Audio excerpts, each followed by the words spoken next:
friends, welcome to ChamsKitchen. இன்னைக்கு நம்ம பண்ண போறது soya chunks chili. இது எப்படி பண்ணலாம்னு பார்க்கலாங்க. அதுக்கு மெயின் இன்கிரிடியன்ட் soya chunks. நான் வந்து சோயா ஒரு 150 grams எடுத்துர்க்கேன். இத வந்து நல்லா சுடு தண்ணியில கொதிக்கிற தண்ணியில உப்பு போட்டு வேக வச்சு தண்ணி புழிஞ்சு எடுத்து வச்சிருக்கேங்க. இப்போ நம்ம சில்லிக்கு தேவையான பொருட்களை பார்த்துடலாங்க. நான் வந்துட்டு இன்னைக்கு சில்லி சிக்கன் மசாலா தான் எடுத்திருக்கேன். நான் கடையில் கிடைக்கிற பிராண்ட் எதுனாலும் சரி, அதில் வந்துட்டு 4 table spoon chilli chicken masala எடுத்திருக்கேன். 3 டேபிள் ஸ்பூன் அரிசி மாவு, ஒரு பாதி லெமனோட ஜூஸு, ஒரு முட்டை, 1 டேபிள் ஸ்பூன் இஞ்சி பூண்டு விழுது. இப்போ இந்த மசாலா ப்ரிப்பேர் பண்ணிக்கலாம். நம்ம ஒரு பவுலில் நம்ம இந்த மசாலாலாம் எடுத்துக்கலாங்க. ஃபஸ்ட்டு சில்லி சிக்கன் மசாலா, அரிசி மாவு, லெமன் ஜூஸ், இஞ்சி பூண்டு விழுது,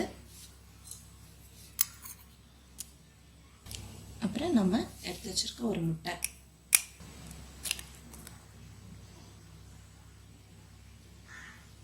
இப்போ இது எல்லாத்தையும் நல்லா மிக்ஸ் பண்ணிக்கலாங்க. தண்ணி ஊற்ற வேண்டாம். இந்த எக்கு இஞ்சி பூண்டில் இருக்க தண்ணியிலேயே வந்துட்டு ஃபஸ்ட்டு மிக்ஸ் பண்ணிடலாம். தேவைன்னா மட்டும் 1 டேபிள் ஸ்பூனோ 2 டேபிள் ஸ்பூனோ தண்ணி ஆட் பண்ணிக்கலாம். இப்போ நம்மளோட அந்த பேட்டர் ரெடி ஆயிடுச்சுங்க. இதில் நான் 2 டேபிள் ஸ்பூன் தண்ணி ஊற்றி தான் மிக்ஸ் பண்ணியிருக்கேன். நான் அந்த கன்சிஸ்டன்சி பார்த்துட்டு மிக்ஸ் பண்ணிக்கோங்க. இப்போ வந்துட்டு இதில் நம்ம சோயாவை ஆட் பண்ணிடலாம். நான் எக்ஸ்ட்ரா உப்பு ஆட் பண்ணவே இல்லை, ஏன்னா ஆல்ரெடி அந்த சில்லி சிக்கன் மசாலாவில் உப்பு இருக்கும். நம்ம சோயாவையும் உப்பு போட்டு தான் வேக வச்சுருக்கோம். ஸோ செக் பண்ணிவிட்டு தேவைன்னா லைட்டாக உப்பு ஆட் பண்ணிக்கோங்க. இப்போ இதில் சோயாவை போட்டு மிக்ஸ் பண்ணிக்கலாம்.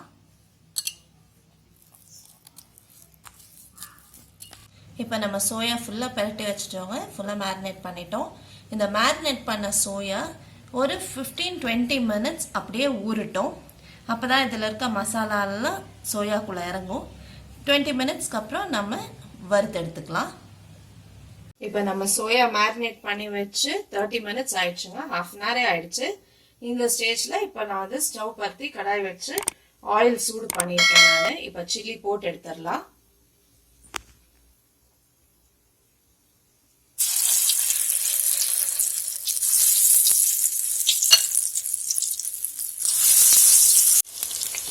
நல்லா எண்ணெயில் இது பண்ணி விடுங்க, திருப்பி விடுங்க. எல்லா பக்கமும் நல்லா அது ஃப்ரை ஆகி வரட்டும். நம்ம சோயா நல்லா வறுபட்டு வந்துருச்சுங்க. இந்த ஸ்டேஜில் நம்ம இதை எடுத்துடலாம்.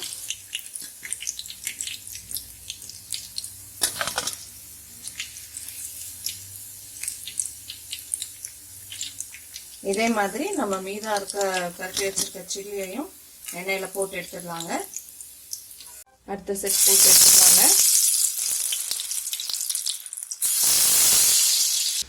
இப்போ நம்மளோட டேஸ்டியான மொறு சோயா சில்லி ரெடி ஆயிடுச்சுங்க.